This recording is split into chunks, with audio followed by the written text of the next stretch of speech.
1960년 여름, 산동성 거현에 폭우가 내렸습니다. 거현 릉양하 대문구 유적지에서 비에 씻겨 현지인들이 대포탄이라고 부르는 독이 3점이 나왔습니다.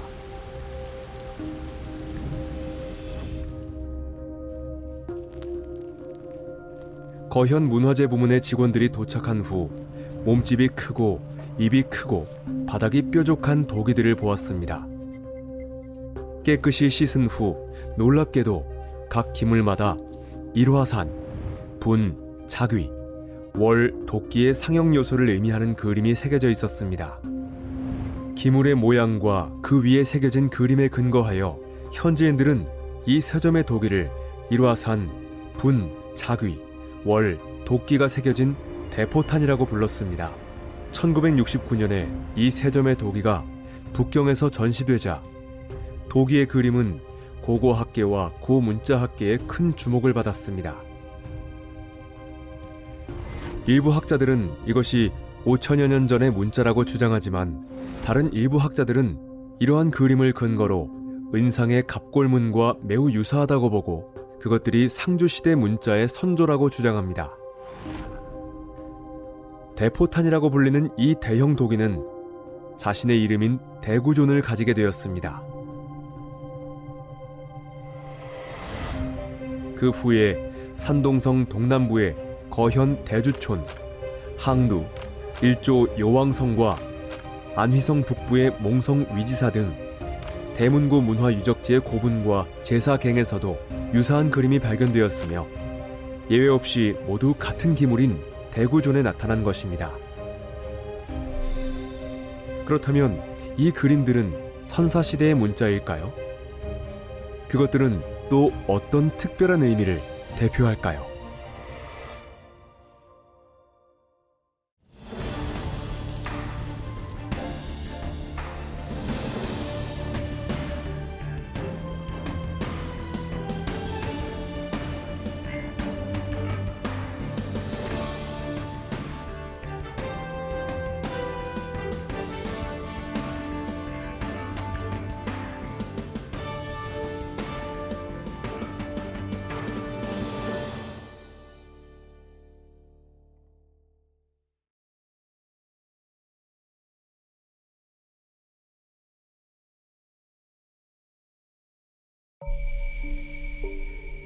대구존에 새겨진 그림은 현재까지 이미 20여 개가 발견되었으며 8가지 종류로 나눌 수 있습니다.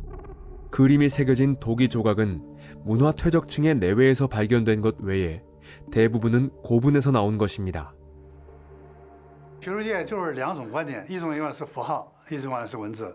我觉得应该是文字。研究这古文字特别有名的这几位啊，俞兴武先生、汤兰先生、李学勤先生，他们都认识文字。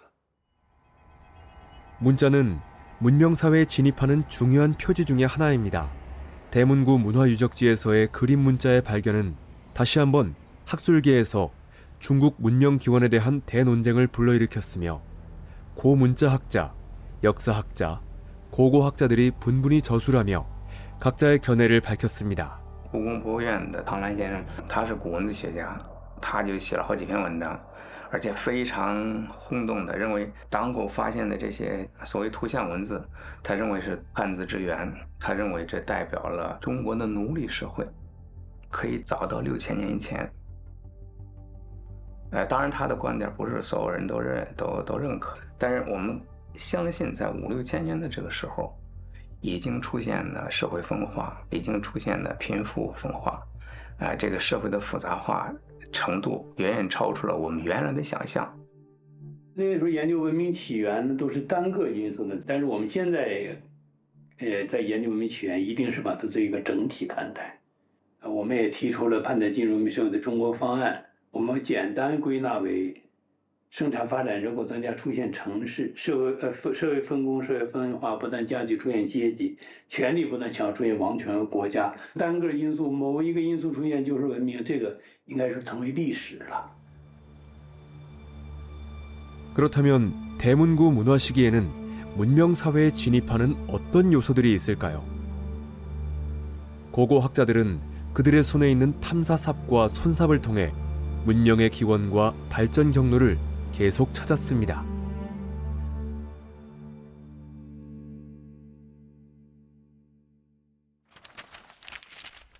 (1981년에) 저명한 고고학자 수빙치가 전국 각지에서 발견된 수천 곳의 선사 유적지를 요약하여 중국의 고대 문화를 6대 구계로 나누었습니다. 6대 구계의 선사 문화는 약 1만 년 전후에 각각 독특한 특징을 보이며 각각의 연원을 가지고 있고 자체적으로 계보를 형성했습니다. 이 이론은 중국 선사 문화 발전의 대략적인 시공간적 틀을 확립했습니다. 지난 세기 70년대와 90년대에 후리 문화, 북신 문화, 악석 문화가 잇따라 발견되고 명명되었으며 산동성을 중심으로 한 황하 하류 지역에서 스스로 하나의 계통을 이룬 고대 문화 발전 서열이 형성되었습니다. 이 서열은 일맥상통하며 발전을 이어갔고 전후로 5,000년이 넘었습니다. 고고학자들은 보편적으로 이곳이 선사문화 발전 계보 중에서 제일 명료하고 완전하며 문화적 특징이 가장 뚜렷한 지역이라고 보고 있습니다. 1984년에 고고학자 가오광런과 샤오왕핑은 고고와 문헌을 결합하여 태산을 중심으로 산동, 하북 동남부, 하남 동부, 안휘 및 강소 북부를 포함한 20만 제곱킬로미터가 넘는 넓은 지역을 해대 역사문화지구라고 명명했습니다. 大汶口文化就以泰山周围的山前倾斜平原、丘陵和与之相连的胶州半岛为生存和发展的舞台。其中呢，汶河、泗河它的中上游所在的鲁中南地区，就是大汶口文化的中心分布区。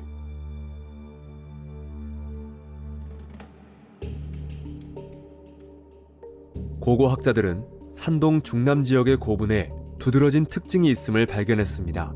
바로 묘 주인이 노루 이빨을 잡는 풍습이 매우 유행했다는 점입니다. 태안 대문구 유적지의 133기의 중후기 고분 중에 88기의 묘의 주인이 노루 이빨을 쥐고 있었습니다.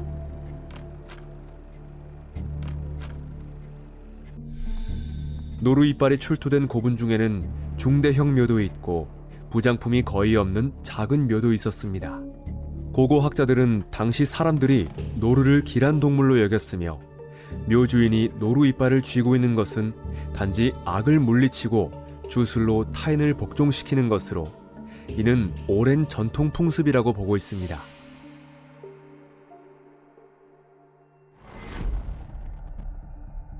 노루 이빨 외에도 묘 주인은 목재, 골각질로 된 손잡이와 2개의 수컷 노루의 송곳니를 합성한 노루 이빨 고리형 기구를 들고 있었으며 소지자는 주로 성인 남성으로 주로 소형 고분에서 발견되었습니다.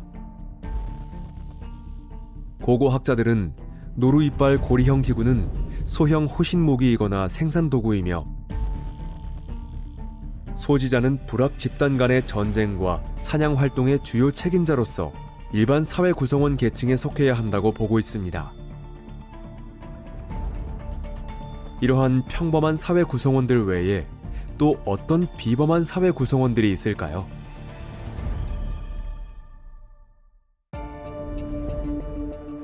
이것은 대문구 문화고분에서 출토된 귀갑기입니다. 귀갑기는 거북이의 등갑과 복갑으로 합성한 것이며 속이 빈 내부에는 대부분 골추, 골침 및 작은 돌이 들어 있습니다. 귀갑기가 묻힌 묘의 주인은 대부분이 성인 남성입니다. 귀갑기의 용도와 기능에 대해 고고학자들은 다양한 분석과 추측을 가지고 있습니다. 过去巫医不分呢，做巫术和这个医简单的治病，这个是不分的，所以我认为它可能是这个巫医的一个法器。比如说你病了，巫医认为你可能身上灵魂附身了，他又给你驱赶掉。而这里边那个骨针和骨椎啊，它可能是给人做这个简单的外科手术。你比如说你长个脓包，或者下给你给你处理一下，就是这个行医的一种工具。从他墓葬出土的这个，我通过统计，他这个身份他不是最高的，但也不是这个比较低的，大量的是就是中型的这种墓葬，就是说中等身份这样的这个人。 그렇다면 사회의 상층에 있는 사람들은 어떤 사람들일까요?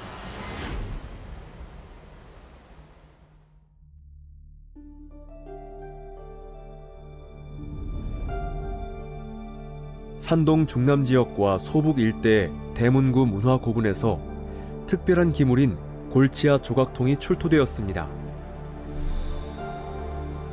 이러한 골치아 조각통들은 예외 없이 최고 등급의 고분에서 나왔으며 묘 주인의 대다수는 청장년 남성입니다. 골치아 조각통 중에 상당수는 희귀하고 귀중한 상아 재료를 사용했으며 당시 첨단 공예라고 할 수 있는 조각 기술을 사용했습니다. 일부는 녹송석 원반을 상감하여 위험하고 장중한 느낌을 주었습니다. 바로 이러한 특이한 특성 때문에 골치아 조각통의 기능과 용도는 사람들의 큰 관심을 끌었습니다.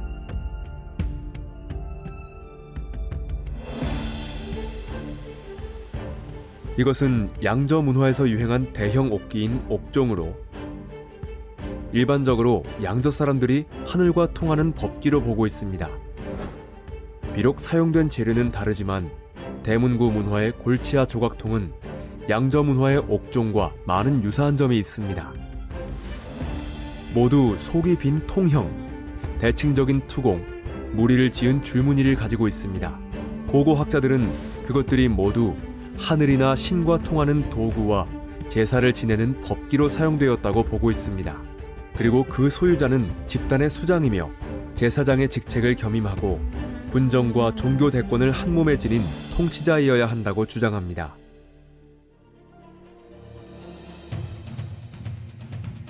고고학은 일반적으로 출토된 기물을 사용하여 당시의 사회 상황을 분석합니다.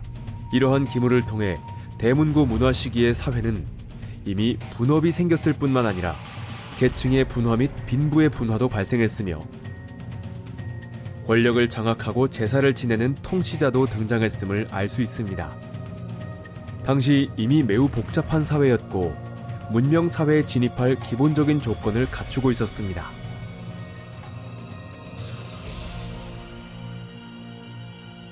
现在所谓的中华文明起源于早期发展的研究，其实这个研究啊，换个说法，就是社会的复杂化过程的研究。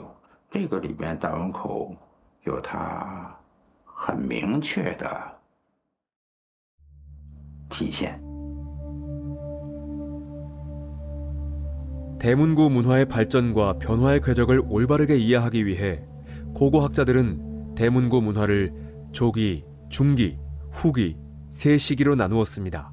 조기 기간은 지금으로부터 약 6,000년에서 5,300년 전, 중기 기간은 약 5,300년에서 4,800년 전, 후기 기간은 약 4,800년에서 4,400년 전입니다. 고고학자들은 연구를 통해 대문구 문화 중후기에 이르러 취락 내부 구성원들 간에 뚜렷한 분화가 생겼을 뿐만 아니라 취락과 취락 사이에도 차이가 형성되었음을 발견했습니다. 到了大汶口文化中晚期，人口和聚落都大量的远远的超过它的早期阶段，特别是大汶口中期开始，聚落啊是有一个爆发式的增长，一个明显的增长。同时呢，这个时候的这个社会的这个复杂化的程度啊，也是从中期开始啊，一个加速发展的势头。 산동성 거현에서 대문구 문화 중후기 단계의 유적지가 40곳 이상 발견되었습니다. 중심에 위치한 릉양하 유적지는 면적이 15만 제곱미터에 달합니다. 릉양하 유적지 주변 30km 내에 대주촌, 팔리장 등 릉양하보다 등급이 낮은 6곳의 중형 유적지가 분포되어 있었으며 면적은 6만에서 10만 제곱미터 사이입니다. 그리고 이러한 중형 유적지 주변에는 다소 작은 유적지가 분포되어 있었습니다. 전문가들은 이 지역은 중심 취락, 1급 취락, 3급 취락으로 구성된 체계를 형성했으며 취락 형태가 도, 읍, 취의 피라미드식 구조를 나타낸다고 보고 있습니다. 到了大虹口文化的中晚期，以大型聚落为中心，跟周围这个中小型聚落相结合，就形成一些区域的社会组织。这些社会组织就有政治实体的这个性质了啊，可以说我们一般称之为全国家社会。古国文明的阶段呢，这个现在看的就是5000年左右，这个层面呢，当口这个也不例外，应该有像若干个这种。小的古国，我们呢目前发现的那些大型的、高等级的遗址，很有可能就是这些古国的首都所在。 고국의 출현은 반드시 고국의 통치자인 왕이 존재하게 됩니다. 그렇다면 대문구 문화 중후기에 이러한 고국의 왕이 이미 나타났을까요? 이것은 릉양하 유적지의 17호 묘입니다. 묘실 면적은 15제곱미터이며 우물정자 모양의 묘 덧널이 있었고 부장품은 192점에 달했습니다. 이는 전체 묘지 중에서 가장 많은 것입니다. 부장품 중에는 대구존이 하나가 있었는데 그 위에는 관면 모양의 그림 문자가 새겨져 있었습니다. 这个当然是李学勤先生最先提出来的，他认为这个就是个冠，是后来这个黄那个黄字就是一个冠，上面带羽毛，所以从这个意义上讲，大虹口的这个图像文字里边，这个王和黄字都出来了。 소북 지역의 화청 유적지에서는 10기의 대형 묘에서 모두 대량의 옥기가 출토되었고 대부분이 100점이 넘었습니다. 그 중에 오궐과 환벽은 신분과 지위를 상징하는 기물입니다. 이곳에서 우리나라에서 제일 먼저 사람이 순장된 대묘가 발견되었으며 10기의 대묘 중에 8기에 사람이 순장되어 무려 18명이 묻혀 있었습니다. 그 중에 60호 묘의 묘주인은 30세 좌우의 남성으로 묘에는 5명이 순장돼 있었고 부장품은 149점이 있었습니다. 일부 전문가들은 화청 유적지가 선사시대 소북지역의 어떤 고국이며 대묘 사자 중의 일부가 화청 고국의 왕이라고 보고 있습니다. 在更早的阶段，就比这个大虹晚期还再早一点，就应该出现了这个王一级的人物。 像溧阳河、像花厅、像焦家、像岗上这样的遗址，是属于这个一个区域的一个中心聚落，或者说属于这个都一聚3级这个社会结构当中最顶面的这个结构当中的这个社会上层的话，那么里边可能有一部分人就是王。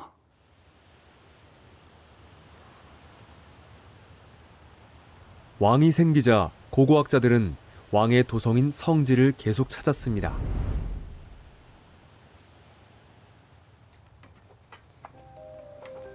(2016년부터) 산동대학 역사문화학원은 장구 초가 유적지를 발굴하기 시작했습니다. 초가 유적지는 제남시 장구구에서 서북쪽으로 20km 떨어진 곳에 위치해 있으며 유명한 성자의 유적지에서 불과 5km 떨어져 있습니다. 이곳은 총 면적이 100만 제곱미터가 넘는 대형 유적지로 풍부한 대문구 문화 중후기 유물이 발견되었습니다. 고고팀의 더 중요한 발견은 이곳에서 흙으로 다진 성벽과 성벽을 둘러싼 참호가 발굴된 것인데 이는 현재 해대 지역에서 발견된 가장 오래된 성지입니다.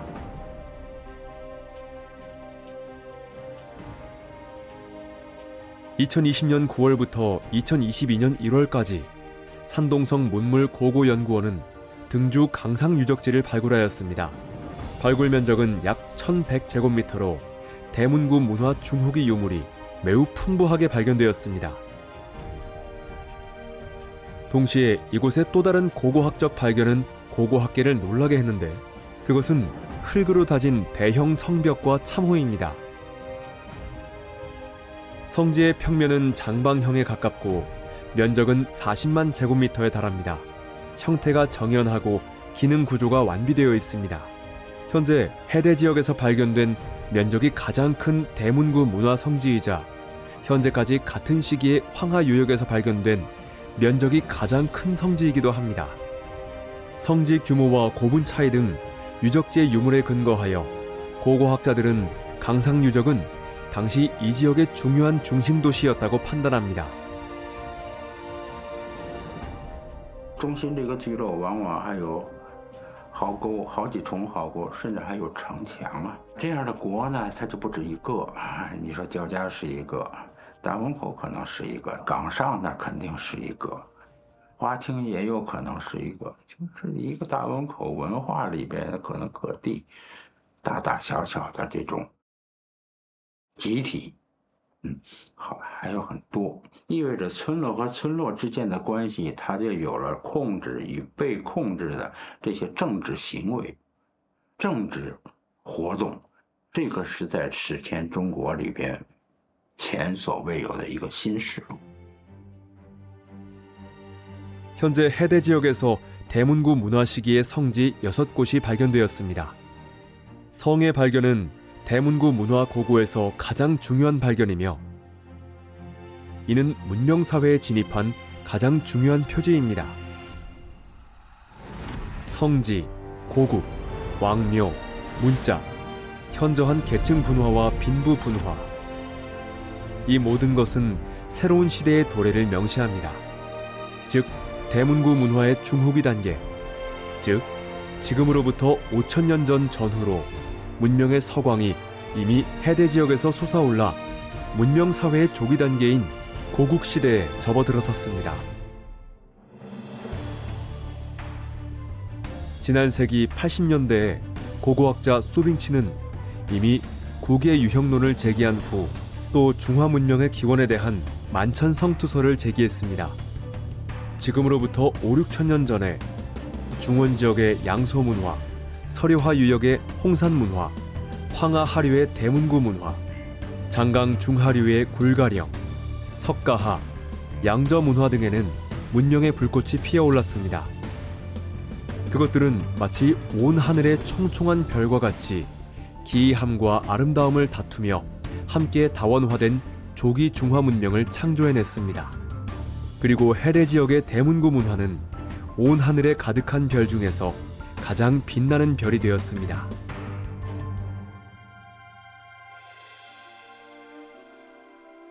中国东方地区啊，或者叫黄淮下游地区的海带地区，在这个中国文明起源当中啊，这过程当中，是相对独立的、比较早的进入这个古国时代，产生这个早期国家进入文明社会这个地区之一吧。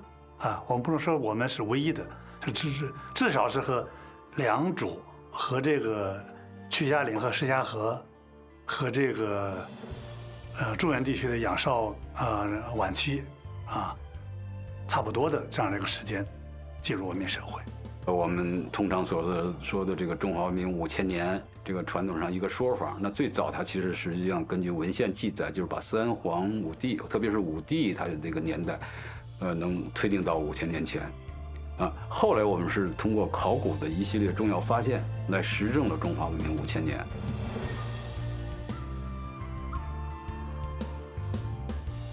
세대에 걸친 고고학자들의 지속적인 노력은 중화 문명의 기원과 조기 국가 형성에 고고학적 실증을 제공했으며 또한 대문구 문화가 비교적 완전하게 문명의 기원과 형성에서 초보적인 발전에 이르는 과정을 차근차근 드러내어 왔습니다.